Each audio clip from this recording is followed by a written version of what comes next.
Неолитийн үед манай орны өргөн удам нутагт хүмүүс аж төрж байжээ. Үйлдвэрлэх аж ахуй үүснээр хүмүүс гөргөчлөн тэнүүчлэн цөөрж, суурин хэв маягийн амьдрал шилжиж байсныг Тамсаг бүлгийн суурин гэрчилдэг билээ.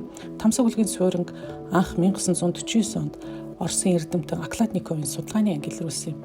1969 оны мартлагын нэг сууц нь тэгш үнцэгт хэлбэртэй 100 дүрлжин нүх ухаад дотор талаар нь тойруулан хідэн модон баганд босгож ханны яс мод бэхэлж төв дунд нь ганц баганд босгоод багнуудынхаа орой дээгүүр сууцны дээврийг тавьдаг байжээ.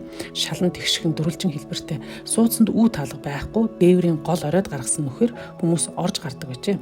Сууцнаас хутгын ялтас цуулан авч байсан шов хүлдэц, зуулга эрс, суулгах ховл бүхий ясан хутга, сумны ясан зэв, бугын шүдээр хийсэн зүйлт зэрэг багаж зэвсэг гоёл чимэглийн зүйлс олдсноос гадна сууцыг бүрэн малтан дуусгах явцад түүний хойд ханны доор хавчиг давчуу нөхөнд 100 байдлаар нь баруун зүг хандуулан оршуулсан булш байжээ.